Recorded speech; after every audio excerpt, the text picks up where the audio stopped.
Hello বন্ধুগণ, আমরা আজকে নেহারি পাক করব।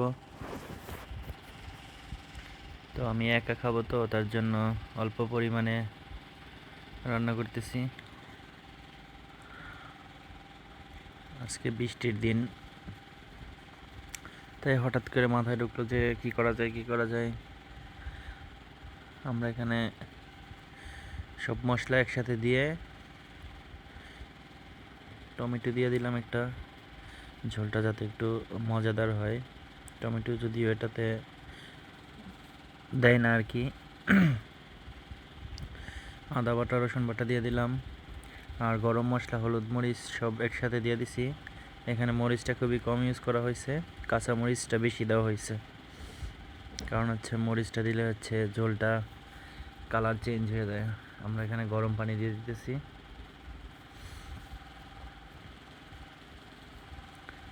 পানিটা দেওয়ার পরে পরিমাণ মতো পানিটা দিয়ে দিবেন। এরপরে লবণ যে যতটুকু খান লবণটা দিয়ে দিবেন। তো আজকে আমার এই রান্নাটাতে লবণ একটু বেশি হয়ে গেছে, পরে আবার পানি দিয়ে একটা লবণ কমানো লাগছে। আজকে আইডিয়ার থেকে বেশি লবণ দিয়ে ফেলছি। এই ভিডিও করার কারণে আমার লবণ দেওয়াটা ঠিক হয় নাই। তারপর আমরা এখানে এটা পানির উপরে তেল দিয়ে দিলাম, হালকা কিছু অল্প তেল দিলেই হবে, যেহেতু এটা নেহারির ভিতরে তেল কম দিতে হয়। আমরা রান্না হয়ে গেছে।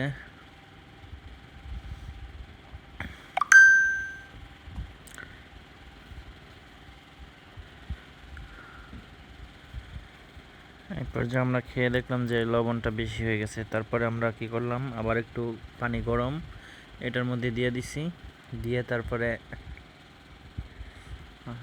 আরেকবার একটু কষায় নিলাম। কিছুক্ষণ হিট দেওয়ার পরে তারপরে আমরা তুলে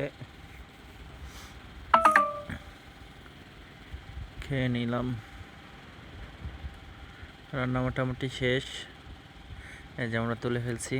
এখন এটা আমি খাবো। এই যে দেখেন কি একটা অনেক সুন্দরভাবে রান্না হয়েছে, অনেক মজা হয়েছে। কিন্তু লবণ একটু বেশি হয়েছে আজকে, লবণটা কম হইলে আরও মজা হইতো। তারপর অনেক মজা হয়েছে। আর নেহারি জাতীয় জিনিস তো অনেক মজাই হয়। তো আপনারা এভাবে বাসায় নিজেরা বানিয়ে খেতে পারেন, সাথে পরিবারকে নিয়ে। আমি আজকে একা একাই খাইলাম রুটি দিয়ে। দারুণ টেস্ট হয়েছে। আপনারা খাইলে চলে আসেন।